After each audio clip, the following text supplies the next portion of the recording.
आदरणीय उपसभापति महोदय, आज मैं the supreme court number of जजेस अमेंडमेंट बिल 2026 का अपनी पार्टी शिवसेना और अपने नेता आदरणीय उप मुख्यमंत्री महाराष्ट्र एकनाथ जी शिंदे साहब की तरफ से पुरजोर समर्थन करने के लिए यहाँ पे खड़ी हूँ।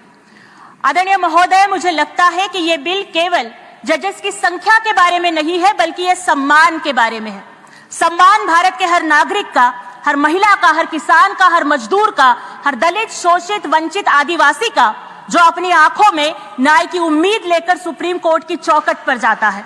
क्योंकि इस देश के नागरिक के लिए अदालत कोई ईंट और पत्थर का ढांचा नहीं है, बल्कि न्याय देवता का पवित्र मंदिर है।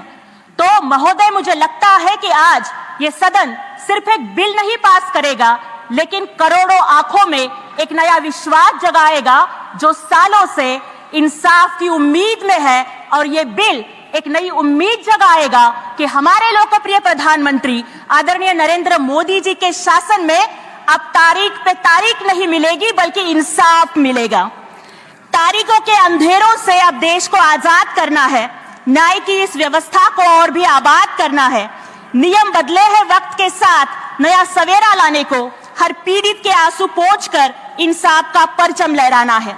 महोदय, न्याय के विषय में हमारे संविधान के निर्माता भारत रत्न डॉक्टर बाबा साहेब अम्बेडकर जी ने बहुत स्पष्ट शब्दों में कहा था कि justice has always evoked ideas of equality, of proportion, of compensation. In short, justice is another name of liberty, equality and fraternity.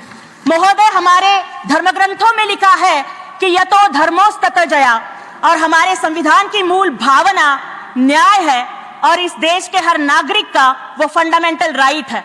हमारे संविधान के आर्टिकल 39A में स्पष्ट रूप से constitutional commitment to ensure equal justice and free legal aid की बात कही गई है। यह बिल उसी संवैधानिक संकल्प को हकीकत में बदलने की दिशा में एक बड़ा और सशक्त कदम है। हम सब जानते हैं कि अदालतों में लंबित मामलों का बोझ बहुत ज्यादा है, इसीलिए यह वृद्धि देश में स्पीडी जस्टिस सुनिश्चित करने के लिए एक मील का पत्थर साबित होगी। जस्ट टू पॉपुलेशन रेशियो भी काफी सुधरेगा, जो एक मजबूत लोकतंत्र के लिए बहुत जरूरी है। और यह बिल यह सुनिश्चित करेगा कि आम आदमी को न्याय मिलने में देरी न हो। लेकिन महोदय, इस बिल के प्रति कांग्रेस का रवैया देखकर मुझे एक शेर याद आता है कि वो समंदर खंगालने में लगे हैं, वो समंदर खंगालने में लगे हैं, हमारी कमियां निकालने में लगे हुए हैं। जिनके खुद के पैरों की तले की जमीन खिसकी हुई है, वो हमारी पगड़ी उछालने में लगे हैं। महोदय, कांग्रेस का इतिहास न्यायपालिका को कुचलने और उसे अपने अधीन रखने का काला इतिहास रखता है। मैं सदन को याद दिलाना चाहूंगी केशवानंद भारती केस की, जिसके बाद 3 जजेस को सफर सेड किया गया था क्योंकि उन्होंने सरकार की तानाशाही का पालन नहीं किया। मैं सिर्फ 30 सेकंड चाहती हूँ अध्यक्ष, आदरणीय उपसभापति महोदय। यह वही कांग्रेस है जिसने अपनी कुर्सी बचाने के लिए इलाहाबाद हाईकोर्ट का जजमेंट रोकने के लिए पूरे देश में इमरजेंसी लगा दी थी। लेकिन अब हमारी एनडीए सरकार, आदरणीय मोदी जी का यह प्रशासन है जहां न्यायपालिका का पूरा सम्मान होगा और हर नागरिक को निष्पक्ष न्याय मिलेगा। धन्यवाद। जय श्री राय, जय भीम, जय महाराष्ट्र।